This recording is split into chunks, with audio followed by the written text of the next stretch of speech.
In this final session, we are looking at making the connections between public and theology, models at work. We said right at the beginning that public theology is not new. It is the new name for a more structured approach to the large public issues and questions. It is theology in the public place as applied social ethics. From a Christian perspective, there has always been the element of theology in public. It hasn't always been healthy or appropriate, but there are many positive models at work over time. There have been various Catholic social encyclicals with significant insights and implications. In 1891, Pope Leo XIII issued his encyclical Rerum Novarum. The context was the Industrial Revolution in Europe and the United States. The English title was The Condition of Labour. It was a response to intolerable working conditions, poor wages, and slave market practices.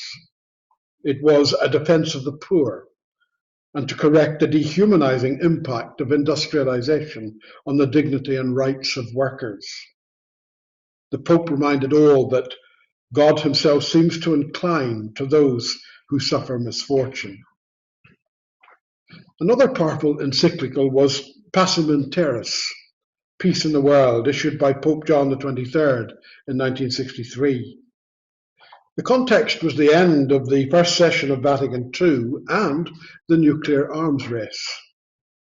The encyclical was built on the Catholic vision of society, that humans function best when there is order, solidarity, and peace on earth. Force, coercion, or fear destroy both individuals and society. Pacem in Terris has been described as the most powerful and thorough statement of the Roman Catholic understanding of human rights in modern times. Pope John condemned every type of discrimination, racial, sexual, national, and religious. Vatican II was meeting in the early 1960s, and one of its significant documents was Gaudium et Spes. It gathered together Catholic social teaching from Leo XIII to Paul VI. It was a document about the Church and the world. The Church cannot be indifferent to the world and its changes.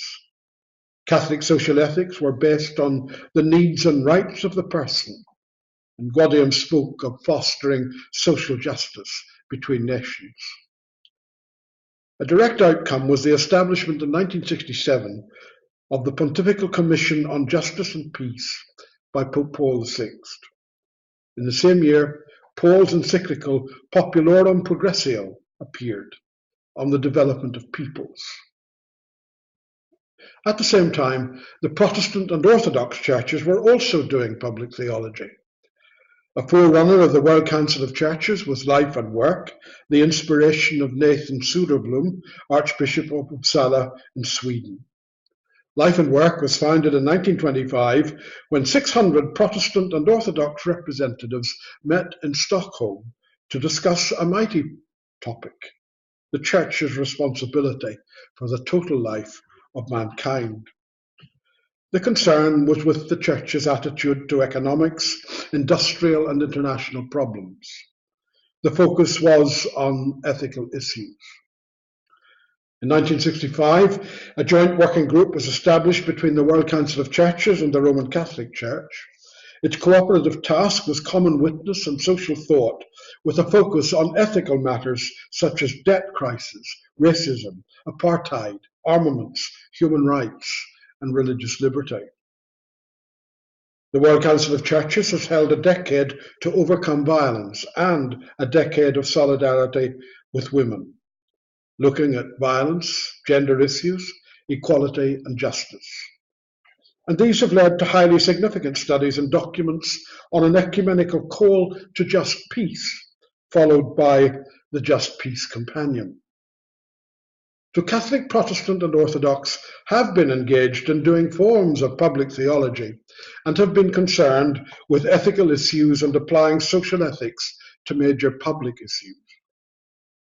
The problem has been getting all this significant thought, the encyclicals and documents, to people on the ground. Priests, clergy, pastors and educators have responsibility, but perhaps many don't know or even don't want to know that such social ethical thought exists. The latest encyclical is from Pope Francis, Laudato Si, on care for our common home. In this encyclical, Francis addresses pollution and climate change. He deals with pollution, waste, and a throwaway culture. Climate is presented as a common good, as belonging to all and meant for all. There is, he says, a very solid scientific consensus that indicates that we are presently witnessing a disturbing warming of the climatic system. Intensive use of fossil fuels, deforestation for agricultural purposes are contributory factors. The implications are environmental, economic, political, and the distribution of goods. There already is a rise in the number of migrants seeking to flee from growing poverty caused by environmental degradation. Pope Francis raises the issue of water, the depletion of natural resources, water poverty, especially in Africa, where there is no access to safe drinking water and where droughts impede agricultural production. He writes of the loss of biodiversity, the extinction of mammals and animals.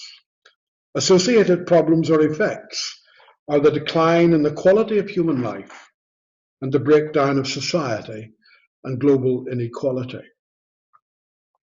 The Pope concludes the opening analysis by saying that on many concrete questions the Church has no reason to offer a definitive opinion.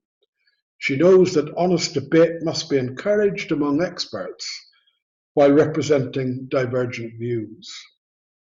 There is serious disrepair, and hope recognizes that there is always a way out.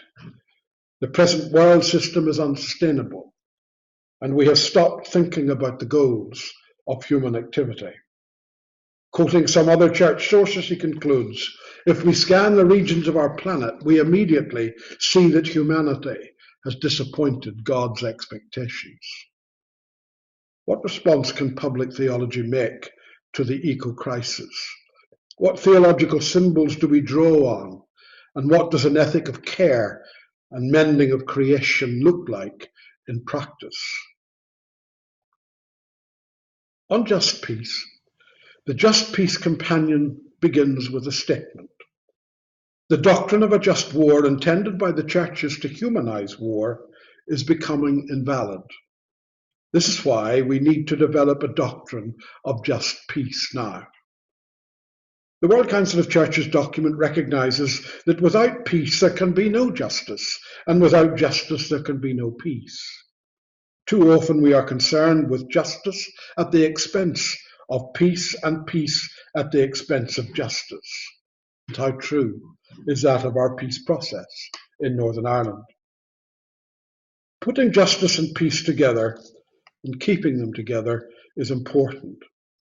Just peace will be involved in the transformation of conflict, will address the issue of armed force and advocate for human dignity, which will mean affirming that human rights are the indispensable international legal instrument for protecting human dignity. States will be held responsible for ensuring the rule of law and guaranteeing civil and political as well as economic, social and cultural rights. Just peace includes caring for creation. Just peace looks for the restoration of right relationships in community and compels human beings to care for the earth. Just peace is a commitment to building cultures of peace in cooperation with people of other religious traditions, convictions, and worldviews. An important dimension to building just peace is education for peace. Peace education, says the companion, teaches us to nurture the spirit of peace, instill respect for human rights, and imagine and adopt alternatives to violence. Peace education promotes active non-violence as an unequal power for change, education of character and conscience, equips people to seek peace and pursue it. The vision is that of just peace and the inseparability of justice and peace. In pursuing and building just peace, what are the symbols of public meaning or meaning that public theology draws on? What are the theological resources of our inspiration and action?